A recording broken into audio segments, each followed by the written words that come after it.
नमस्कार, आप देख रहे हैं हॉर्नबिल टीवी। छत्तीसगढ़ की खबरों के हिंदी बुलेटिन हमर छत्तीसगढ़ में आपका स्वागत।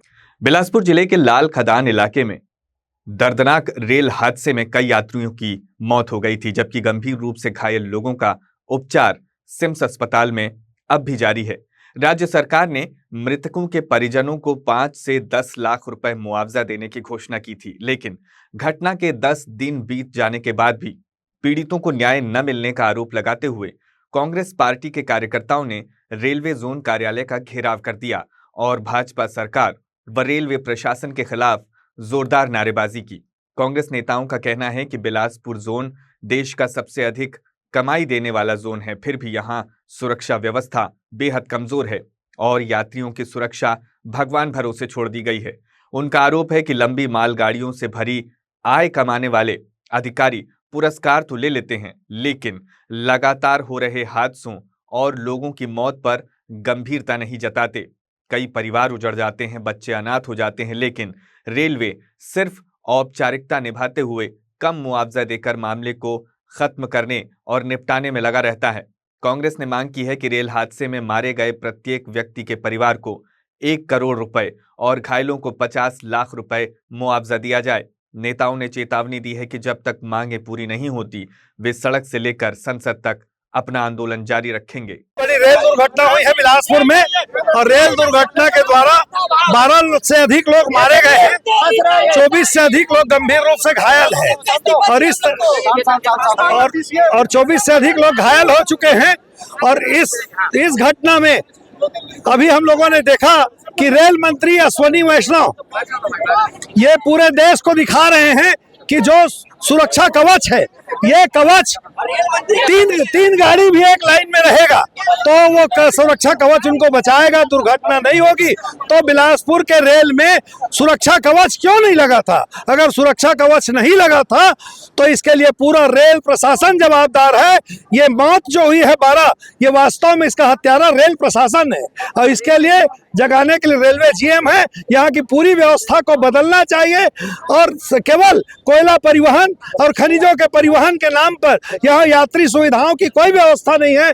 मालगाड़ियों को आगे करने के लिए यहाँ सारे ट्रेन को रोक दिया जा रहा है और यात्रियों की सुविधा से वंचित है हमारा बिलासपुर जिला। तो सबसे ज्यादा आय देने वाला जोन केवल बिलासपुर है, उसके बाद तकलीफ है। तो हम सब कांग्रेस के लोग मिल करके शहर और ग्रामीण के द्वारा ये घेराव कर रहे हैं जीएम कार्यालय का और ये हम सरकार से मांग करते हैं कि जो मृतक हैं उनको 1 करोड़ रुपए, जो पूर्ण रूप से घायल हैं, गंभीर घायल हैं, उनको 50 लाख रुपए और जो आंशिक घायल हैं उनको 20 लाख रुपए की सहायता राशि तत्काल दिया जाना चाहिए और रेल प्रशासन अपनी सुविधाओं को सुधारे। Railway zone Bilaspur railway zone सबसे ज्यादा आय देने वाला इस देश का प्रथम जोन है। रेलवे यात्री सुविधाओं के नाम पर इस जोन में सिवाय इस छत्तीसगढ़ की जनता का शोषण हो रहा है। लंबी मालगाड़ी में परिवहन करके ये रेलवे जोन पुरस्कार ग्रहण करके अपनी पीठ थपथपाता है और वही यहाँ पर रेल हादसे हो जाते हैं, गरीब आदमी पैसेंजर ट्रेनों से मौत हो जाती है, बच्चे अनाथ हो जाते हैं, बेटी की मौत हो जाती है। 12 मौतें अभी हो गई। सुरक्षा कवच के नाम पे यहाँ पर इस जोन में कोई सुविधा नहीं है। ये रेलवे के अधिकारी जो दूसरे प्रदेशों से आए हैं, यहाँ की भावना, यहाँ की जनता की भावना को नहीं समझते हैं। सिवाय बड़ी 50-60 गाड़ी मालगाड़ियों से कोयला और दूसरे खनिज पदार्थ का इस छत्तीसगढ़ से दोहन करके अपनी पीठ थपथपाते हैं। पूरा इस रेलवे कॉलोनी में रहने वाले सारे लोग, जनता परेशान है। किसी को नोटिस देके उनका घर खाली कराया जा रहा है। यहाँ रोड पर खंबे लगा दे रहे हैं, आवागमन प्रतिबंधित कर दिया है। कोई आदमी यहाँ नाली नहीं बना सकता, कोई आदमी यहाँ सड़क नहीं बना सकता। ये छत्तीसगढ़ का पानी हमारा, छत्तीसगढ़ का जमीन हमारा। ये बाहर के लोग आकर यहाँ राज करना चाहते हैं। कांग्रेस पार्टी शोक संवेदना व्यक्त करती है उस परिवार के प्रति जो रेल हादसे में घायल हुए हैं, उनके प्रति, और मांग करती है कि जल्दी से सुरक्षा व्यवस्था या सुरक्षा कवच लगा जाए, दोषियों पर कार्रवाई हो और मुआवजा जो 50 लाख रुपए घायलों के लिए, 1 करोड़ कम से कम मृतकों के लिए, एक बच्चा जो अपोलो अस्पताल में है जिसके माता पिता की मृत्यु हो गई है, एक बेटी स्कूल की छात्रा डीपी कॉलेज की, अभी उसकी 2 दिन पहले मृत्यु हो गई है। संवेदना व्यक्त करना तो छोड़, रेलवे प्रशासन अभी पुरस्कार ग्रहण कर रहा था लोडिंग के नाम पे। हम सब विरोध करते हैं, मुर्दाबाद करते हैं। 11-12 लोगों की मृत्यु हुई और सैकड़ों की संख्या में लोग चोटिल हुए, घायल हुए, जो कि अस्पताल में अभी भर्ती हैं, इलाज करा रहे हैं। हमारी मांग ये है कि जिस जोन से बिलासपुर जोन, जो कि पूरे देश में सबसे ज़्यादा कमाऊ जोन है, सबसे ज़्यादा कमाई करके रेलवे प्रशासन को देती है, वहाँ पर ना सुरक्षा की कोई व्यवस्था है, ना एक कवच कुछ होता है जिससे कवच की व्यवस्था की जानी चाहिए इस कमाऊ जोन में, उसकी कोई व्यवस्था नहीं है। केवल मालवाहक गाड़ियाँ जिसमें अडानी अंबानी के लिए कोयला ढोने का काम ये रेलवे प्रशासन कर रही है, केवल उसमें ध्यान दे रही है। यात्रियों के जान माल से कोई को लेना देना नहीं है। हमारी मांग है कि जो इस घटना में मृत हुए हैं उन परिवारों को 1 करोड़ रुपए मुआवजा दिया जाए, और जो घायल परिवार हैं, जो वहाँ पर उस घटना में घायल हुए हैं, उन्हें 50-50 लाख की राशि मुआवजे के रूप में दी जाए। बिलासपुर में हर साल आयोजित होने वाले स्वदेशी मेले का इस बार वृहद स्तर पर साइंस कॉलेज मैदान में शुभारंभ किया गया है। मेले में स्थानीय उत्पादों को बढ़ावा देने के उद्देश्य से 250 से अधिक स्वदेशी सामानों के स्टॉल लगाए गए हैं, जिनमें हस्तशिल्प, घरेलू उपयोग की वस्तुएं, ग्रामीण उद्यमों के उत्पाद और पारंपरिक खाद्य सामग्रियां शामिल है। मेले के पहले दिन प्रदेश के डिप्टी सीएम अरुण साव मुख्य अतिथि के रूप में पहुंचे। उन्होंने फीता काटकर मेले का उद्घाटन किया और स्टॉलों का अवलोकन करते हुए स्थानीय कारीगरों व उद्यमियों की हौसला अफजाई की। बिलासपुर जिले में हर साल की तरह इस साल भी स्वदेशी मेले का आयोजन किया गया। आपको बता दें कि करीब 20 सालों से बिलासपुर जिले में स्वदेशी मेले का आयोजन किया जा रहा है। इस साल बिलासपुर में स्वदेशी मेले का आयोजन साइंस कॉलेज मैदान में किया गया, जहाँ पे 250 से अलग अलग स्वदेशी स्टॉल लगा गए। आपको बता दें कि हर साल स्वदेशी मेले का विस्तार हो रहा है, जो आज के दौर में वृहद तौर से देखने को मिल रहा है। आप देख सकते हैं यहाँ पे आज ही के दिन यानी 14 नवंबर को इसकी शुरुआत होगी। स्वदेशी मेले की शुरुआत साइंस कॉलेज मैदान में की जा रही है, जिसके मुख्य अतिथि प्रदेश के उप मुख्यमंत्री अरुण साव जी यहाँ पे उद्घाटन करेंगे। यहाँ पर 250 से अधिक स्टॉल लगाए गए। आपको बता दें कि हर साल की तरह इस साल भी बिलासपुर में 14 से 20 नवंबर तक साइंस कॉलेज मैदान में स्वदेशी मेले का आयोजन किया जाएगा, जिसमें लाखों की भीड़ आने की बात कही जा रही है। वहीं 14 नवंबर से स्वदेशी मेले की शुरुआत की गई। आपको बता दें कि स्वदेशी मेला भव्य रूप अब ले चुका है, जहां पे बड़ी संख्या में बिलासपुर जिले के साथ ही अन्य जिलों और अन्य क्षेत्रों के लोग यहाँ पहुंचते हैं। यहाँ पे बच्चे बड़े सभी के लिए अलग अलग स्टॉल में मनोरंजन की व्यवस्था की गई। यहाँ पे झूले लगाए गए हैं जो भारत के जाने माने झूले हैं, जिससे बच्चे मनोरंजन ले सकते हैं। आप देख सकते हैं यहाँ पे बड़ी संख्या में ये स्टॉल लगाए गए हैं, यहाँ पे स्वदेशी चीज़ों का स्टॉल लगाया गया है। आइए इस पूरे कार्यक्रम में शामिल होने पहुंचे हैं बेलतरा विधायक सुशांत शुक्ला जी, उनसे बात करते हैं क्या कुछ कहना है स्वदेशी चीजों और स्वदेशी मेले के बारे में। कितने महत्व है हम लोगों के लिए स्वदेशी, जिसके स्व के उपरांत जो स्वयं पर लागू हो वो स्वदेशी, और हमारे जीवन में उपयोग में आने वाली हर वस्तु को अपने देश पर ही बनने का अगर सामान हम स्वयं लेंगे तब भारत आत्मनिर्भर हो पाएगा। और एक छोटा उदाहरण आपको बताता हूँ कि जिस अमेरिका ने टैरिफ लगाकर देश पर दबाव बनाने का प्रयास किया, आज वही अमेरिका आप और हम सब के स्वदेशी के निर्णय से, स्वदेशी अपनाने की स्वीकारता से आज जो झुकने को तैयार है और टैरिफ कम करने की बात कर रहा है। यही भारत की वास्तविक ताकत है कि स्वदेशी हम अपनाएंगे, घर घर और बाजार भी स्वदेशी बनाएंगे। ये बिलासपुर में आयोजित होने वाला स्वदेशी मेला लगातार बेहद रूप लेता जा रहा है, क्या कहना चाहेंगे शहर? देखिए, कोई भी विचार बगैर सतत काम करने से नहीं बढ़ सकता, वो सतत काम करने से ही बढ़ता है। और स्वदेशी जैसे मेले जैसे आयोजन करना, जो हमारे स्वदेशी मंच है और उनके सभी साथियों को धन्यवाद है कि इस विचार को लेकर कम समय और कम संसाधनों में भी काम करते रहे, ये अपने आप में अद्भुत है। विपणन केंद्र को भी बधाई और पूरे आयोजन समिति को बधाई। विगत वर्षों की भांति इस वर्ष भी बिलासपुर में बहुप्रतीक्षित स्वदेशी मेले का आयोजन हो रहा है। स्वदेशी मेले का आयोजन जो स्थानीय कलाकार हैं, स्थानीय कारीगर हैं, उनके बनाए हुए उत्पाद को आगे बढ़ाने के लिए, एक आत्मनिर्भर भारत, स्वावलंबी भारत, समर्थ भारत के निर्माण की दृष्टि से ये स्वदेशी मेले का आयोजन होता है। और जिस प्रकार का स्नेह, जिस प्रकार की सफलता स्वदेशी मेले को बिलासपुर में मिलती है, आज भी वही नज़ारा दिख रहा है। बहुप्रतीक्षित मेला है, आज से शुभारंभ होने जा रहा है। मैं सभी लोगों से आग्रह करूंगा कि इस मेले में जरूर आए और स्थानीय कलाकारों के बनाए हुए उत्पाद का उपयोग करें, खरीदें, देखें, समझें। स्वदेशी मेले की सफलता की बहुत बधाई और शुभकामनाएं। बिलासपुर में आयोजित स्वदेशी मेले के कार्यक्रम में शामिल होंगे प्रदेश के डिप्टी सीएम और बेलतरा विधायक सुशांत शुक्ला के साथ ही कांग्रेस और भाजपा के नेता पहुंचे। उनका कहना है कि स्वदेशी मेले का आयोजन इसलिए किया जाता है कि देश स्वावलंबन बने, आत्मनिर्भर बने और लोग देश में ही बनी चीजें का सेवन करें और उन्हीं का उपयोग करें। इसे लेकर बिलासपुर में भव्य स्वदेशी मेले का आयोजन किया गया है। आप देख सकते हैं तस्वीरों में यहाँ पे 250 से अधिक स्टॉल लगाए गए हैं।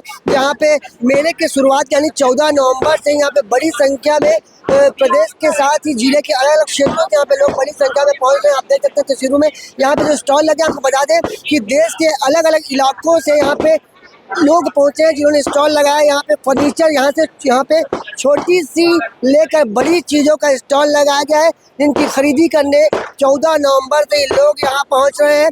यहाँ पे लाखों की संख्या में लोग पहुंचते हैं। आपको बता दें कि स्वदेशी मेले का आयोजन 14 से 20 नवंबर तक किया जाना है, जिसमें प्रतिदिन अलग अलग कार्यक्रमों का आयोजन भी किया जाएगा। आपको बता दें कि स्वदेशी मेले के दौरान सांस्कृतिक कार्यक्रम और कलाकारों को मंच दिया जाता है। आपको बता दें, जैसे हमें जानकारी मिली है कि यहाँ पे करीब 1500 से अधिक प्रतिभागी भाग लेते हैं, जिन्हें मेले के अंतिम दिन पुरस्कृत भी किया जाता है। यह बिलासपुर का सबसे बड़ा स्वदेशी मेला है, जिसमें शिरकत होने प्रदेश के दिग्गज नेता और मुख्यमंत्री भी शामिल होंगे। कैमरामैन मोनू सिंह के साथ जिया खान, हॉर्नबिल टीवी। तखतपुर थाना क्षेत्र में सतनामी समाज पर आपत्तिजनक टिप्पणी करने के मामले में कथावाचक आशुतोष चैतन्य को पुलिस ने गिरफ्तार कर लिया है। कार्यक्रम के दौरान उन्होंने समाज के खिलाफ विवादित बयान दिया था, जिसके बाद मामला तेजी से तूल पकड़ने लगा। विरोध बढ़ने पर उन्होंने वीडियो जारी कर माफी मांगी, लेकिन सतनामी समाज ने इसे अस्वीकार करते हुए पुलिस में लिखित शिकायत दर्ज करवाई। शिकायत के आधार पर अपराध दर्ज कर पुलिस ने तुरंत कार्रवाई करते हुए उन्हें गिरफ्तार कर लिया। शनिवार को आशुतोष चैतन्य को कोर्ट में पेश किया गया, जहां सुरक्षा के मद्देनजर भारी पुलिस बल तैनात किया गया था। इसी दौरान कोर्ट परिसर में 2 गुटों के बीच धक्का मुक्की हो गई और माहौल तनावपूर्ण हो गया। पुलिस ने हस्तक्षेप कर स्थिति को नियंत्रित किया। घटना के बाद वकीलों में आक्रोश देखने को मिला, जिन्होंने एडीजे को जानकारी देकर कोर्ट परिसर में हुए विवाद और गाली गलौज के मामले में उचित कार्रवाई की मांग की है। मामला ये था कि एक कथावाचक महोदय के द्वारा कहीं पर कथा करते हुए कुछ बातें ऐसी कह दी थी जो किसी समाज विशेष को बुरी लगी, जिस पर पुलिस एफआईआर कर आज उन्हें न्यायालय के समक्ष पेश किया। उपरोक्त मामले में न्यायालय ने पक्ष जानने के बाद उन्हें जुडिशियल कस्टडी में भेज दिया। उसके पश्चात कुछ असामाजिक तत्व यहाँ पर कोर्ट परिसर में न्यायालय के सामने गाली गलौज और नारेबाजी करने लगे और गंदी गंदी गालियाँ देने लगे। यहाँ पे महिला अधिवक्ता और अधिवक्ता उपस्थित थे। पुलिस उन्हें कंट्रोल करने का प्रयास करती रही, पर वो पुलिस के कंट्रोल में नहीं आ रहे थे। तब अधिवक्ताओं को विवश होकर उन्हें खदेड़ना पड़ा और जब अधिवक्ता उन्हें खदेड़ने लगे तो प्रीमाइसेस से बाहर भागे। उसके बाद सभी अधिवक्ता अपने अभिभावक डीजे साहब के पास गए और उनसे निवेदन किया कि न्यायालय परिसर में इस प्रकार की घटनाएं घटित हो रही है। संपूर्ण मामले को डीजे साहब ने संज्ञान में लेकर उस पर कार्रवाई करने का आश्वासन दिया और तत्काल पुलिस कप्तान बिलासपुर से बात की और उनके द्वारा यह आश्वासन दिया गया है कि पूरे फुटेज की जांच कर और वीडियो फुटेज को देखकर जो असामाजिक तत्व हैं उनके खिलाफ एफआईआर दर्ज कर कड़ी से कड़ी कार्रवाई की जाएगी। बिरसा मुंडा की 150वीं जयंती पर बिलासपुर में जनजाति समाज द्वारा 15 नवंबर को जनजाति गौरव दिवस का भव्य आयोजन किया गया था। कार्यक्रम की शुरुआत सुबह 9 बजे जरहा भाटा छात्रावास से पारंपरिक पूजा अर्चना के साथ हुई, जिसके बाद विशाल रैली शहर के प्रमुख मार्गों से होते हुए पुलिस स्टेडियम पहुंची। रैली में बस्तर और अन्य सांस्कृतिक दलों के कर्मा, सुआ, डंडा नृत्य आदि की आकर्षक प्रस्तुतियां दी गईं। पुलिस मैदान में आयोजित मुख्य कार्यक्रम में मुख्यमंत्री विष्णुदेव साय मुख्य अतिथि के रूप में शामिल हुए। इस दौरान आदिवासी समाज की भारी उपस्थिति देखने को मिली। मुख्यमंत्री ने बिलासपुर को 327 करोड़ रुपए के विकास कार्यों की सौगात दी और घोषणा की कि शहर के प्रमुख चौक का नाम भगवान बिरसा मुंडा के नाम पर रखा जाएगा तथा उनकी आदमकद प्रतिमा स्थापित की जाएगी। इसके अलावा एक ओवरब्रिज का नाम वीर नारायण सिंह के नाम पर करने की भी उन्होंने घोषणा की है। बिरसा मुंडा जी की जयंती है और 2021 में हमारे देश के यशस्वी प्रधानमंत्री श्री नरेंद्र मोदी जी ने भगवान बिरसा मुंडा जी की जयंती को जनजाति गौरव दिवस के रूप में घोषित किया है और तब से पूरे देश में 15 नवंबर को राष्ट्रीय जनजाति गौरव दिवस मनाया जाता है। और आज छत्तीसगढ़ में भी हर ज़िले में इसका आयोजन हुआ है और आज हम जगदलपुर में भी शामिल हुए और यहाँ पर प्रदेश की न्यायधानी बिलासपुर में भी ये भव्य आयोजन हुआ था जिसमें हम सभी लोग यहाँ पर शामिल हुए। हमारे प्रदेश के डिप्टी सीएम श्री अरुण साव जी, हमारे पूर्व मंत्री और विधायकगण अमर अग्रवाल जी, धर्मलाल कौशिक जी, धर्मजीत सिंह जी और भी विधायकगण, हमारे महापौर, सभी लोग और समाज के वरिष्ठ जनों की उपस्थिति में और क्षेत्र से भारी संख्या में जनजातीय समाज के लोग आए थे, उनकी उपस्थिति में ये कार्यक्रम यहाँ पर संपन्न हुआ है। और आज यहाँ पर आने वाले समय में बिलासपुर के एक चौक का नाम भी भगवान बिरसा मुंडा के नाम से रखा जाएगा और उनका आदमकद प्रतिमा भी स्थापित होगी। एक ओवरब्रिज का नाम भी जो हमारे छत्तीसगढ़ के शहीद हुए वीर नारायण सिंह उनके नाम से नामकरण होगा। तो इस तरह से आज का समारोह बड़ा भव्यता से संपन्न हुआ। आज 327 करोड़ रुपये के विकास कामों का लोकार्पण भूमि पूजन भी हुआ है। इसके लिए बिलासपुर जिला के वासियों को भी बहुत बहुत बधाई, शुभकामनाएं। आज से पूरे प्रदेश में धान खरीदी का शुभारंभ हम लोगों ने किया है और इस साल भी किसानों का धान हम लोग खरीदेंगे। दुर्ग जिला अस्पताल में नसबंदी के दौरान 2 महिलाओं की मौत के मामले ने राजनीतिक मोड़ ले लिया है। अब कांग्रेस ने भी इस घटना को गंभीर बताते हुए 5 सदस्यीय टीम का गठन किया है। कांग्रेस के वरिष्ठ प्रदेश प्रवक्ता धनंजय सिंह ठाकुर ने स्वास्थ्य विभाग और राज्य सरकार को इस लापरवाही के लिए जिम्मेदार ठहराया है। उन्होंने बताया कि कांग्रेस की जांच टीम पूरे प्रकरण की विस्तृत जांच कर अपनी रिपोर्ट प्रदेश अध्यक्ष दीपक बैज को सौंपेगी। प्रवक्ता ने कहा कि महिलाओं की मौत एक गंभीर प्रशासनिक विफलता है और सही जांच से दोषियों की जिम्मेवारी तय होगी। दुर्ग जिला अस्पताल में नसबंदी के दौरान 2 महिलाओं की मौत हो गई। ये स्वास्थ्य विभाग की लापरवाही है और सरकार इसके लिए जिम्मेदार है। प्रदेश कांग्रेस अध्यक्ष दीपक बैज जी के निर्देश पर नसबंदी में हुई जो 2 मौत हैं उसकी जांच के लिए एक कमेटी गठित की गई है।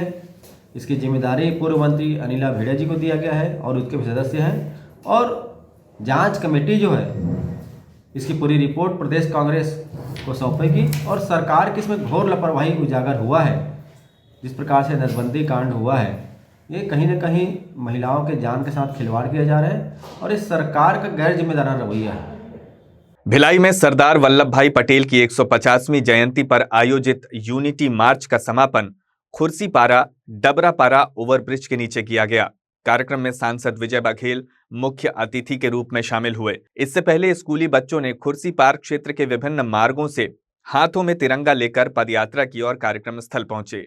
सांसद विजय बघेल ने बच्चों को संबोधित करते हुए कहा कि लौह पुरुष सरदार पटेल ने देश की एकता और अखंडता के लिए जो योगदान दिया वो आने वाली पीढ़ियों के लिए सदैव प्रेरणा स्रोत रहेगा। उन्होंने युवाओं से राष्ट्र निर्माण में एकजुट होकर आगे बढ़ने की अपील की। इस देश के लौह पुरुष, विश्व प्रख्यात नेता, जिनके संकल्पों के कारण आज भारत अडिग है, अखंड है, अक्षुण है, ऐसे हमारे आज़ाद भारत के प्रथम गृह मंत्री लौह पुरुष सरदार वल्लभ भाई पटेल जी के इस 150वीं जयंती के शुभ अवसर पर हम सब उनके इस जयंती के शुभ अवसर में पूरे देश में हर जिले में, हर जगह, हर चौक में, चौराहे में एकता रैली निकाल के रन फॉर यूनिटी के माध्यम से हम सब उस बेहाद व्यक्ति को श्रद्धांजलि दे रहे हैं। इस भाव के साथ जो उन्होंने इस भारत को दिया, जो उन्होंने उनके आदर्श हैं, जो उनकी संकल्पना है, तो उसको हम भी इस देश के लिए एक एक क्षण, एक एक पल देकर देश हित के लिए, राष्ट्र हित के लिए समर्पण होने से काम करें। इस भाव से हम सब ने आज भिलाई जिला, जो भारतीय जनता पार्टी के एक संगठन जिला है, वहाँ जहाँ पर नगर निगम भिलाई और नगर निगम भिलाई चरौदा का क्षेत्र आता है, 3 विधानसभा है, अहिवारा, भिलाई नगर और वैशाली नगर। इस क्षेत्र में अभी ये रैली संपूर्ण पूर्ण कर हम सब यहाँ आए हैं। मैं सबको बहुत बहुत बधाई देता हूँ, शुभकामनाएं देता हूँ। पूरे जोश के साथ बच्चे चल रहे थे, हमारे सभी पदाधिकारी थे, हमारे पार्षदगण थे, हमारे अन्य गणमान्य नागरिकगण थे, ये संकल्प को दोहराते हुए। रायगढ़ पुलिस की साइबर सेल ने एक बड़ी सफलता हासिल करते हुए चोरी हुए 54 स्मार्टफोन बरामद कर पीड़ितों को वापस सौंप दिए हैं। पुलिस अधीक्षक दिव्यांग पटेल के मार्गदर्शन और साइबर डीएसपी के नेतृत्व में की गई इस कार्रवाई से लोगों के चेहरे पर खुशी लौट आई। पिछले कई महीनों से शहर के विभिन्न इलाकों में मोबाइल चोरी की कई शिकायतें दर्ज हुई थीं। इसके बाद साइबर सेल ने तकनीकी जांच शुरू की और IMEI ट्रैकिंग के जरिए चोरी किए गए फोन का लोकेशन ट्रेस किया गया। एसपी ने बताया कि प्रत्येक मोबाइल का अलग ट्रैक तैयार कर निरंतर निगरानी की गई, जिसके बाद सभी 54 डिवाइस बरामद कर लिए गए। रायगढ़ पुलिस के द्वारा 54 लोगों को उनके जो मोबाइल गुम हुए थे उनको वापस किए गए हैं। करीब 10 लाख की कीमत के ये मोबाइल उन लोगों को वापस किए गए हैं। लगातार रायगढ़ पुलिस के द्वारा साइबर टीम के द्वारा ऐसा अभियान चलाया जा रहा है। पिछले 1.5 साल में करीब 400 गुम मोबाइल उनके जो मोबाइल धारकों को वापस किए गए हैं और मोबाइल वापस मिलने से मोबाइल धारकों में काफ़ी खुशी का माहौल है और उनका पुलिस के प्रति विश्वास भी बढ़ा है। और मेरा आप सबके माध्यम से ये निवेदन है कि आपको जब भी कोई भी आपके साथ घटना होती है या कभी भी कोई भी परेशानी होती है, आप तत्काल निसंकोच निसंदेह रायगढ़ पुलिस के पास आइए, हम आपकी पूरी मदद करेंगे। भिलाई के कुम्हारी थाना क्षेत्र में परसदा रेलवे फाटक के आगे झाड़ियों के बीच एक नर कंकाल मिलने से इलाके में सनसनी फैल गई। लंबे समय से शव पड़े रहने के कारण शरीर पूरी तरह सड़ चुका था और हड्डियां स्पष्ट दिखाई दे रही थीं। सूचना मिलते ही पुलिस मौके पर पहुंची और शव को कब्जे में लेकर पोस्टमार्टम के लिए कचांदूर स्थित CCM मेडिकल कॉलेज भेज दिया गया। छावनी CSP हेम प्रकाश नायक ने बताया कि परसदा रेलवे फाटक से करीब 200 मीटर आगे एक व्यक्ति बकरियों के लिए बबूल के पत्ते काट रहा था, तभी उसे नाले में पड़ा एक अज्ञात शव दिखाई दिया। शव काफी पुराना होने के कारण पहचान मुश्किल हो रही है। पुलिस ने आसपास के थानों से मिसिंग रिपोर्ट के आधार पर मृतक की शिनाख्त की कार्रवाई शुरू कर दी है और मामले की जांच जारी है। थाना कुमारी में रेलवे पटरी के पास परसदा जो रेलवे क्रॉसिंग है, रेलवे पटरी के किनारे में गड्ढा है, वहाँ पर एक नरकंकाल मिला है जो बहुत डिकम्पोज हो चुका है बॉडी, सिर्फ स्कल उसमें बचा हुआ है। मर कायम किया गया है, मर कायम करके जांच जारी है। कैसे पता चला एक आम नागरिक वहाँ पर पौधे वगैरह काटने गया हुआ था बकरी के लिए, तो उस दरमियान गड्ढे में उसको नरकंकाल मिला है। कितना पुराना लग रहा है? ये कम से कम 2 से 2.5 महीना पुराना हो सकता है। आज के बुलेटिन में बस इतना ही। मुझे दीजिए इजाजत। देखते रहिए हॉर्नबिल TV।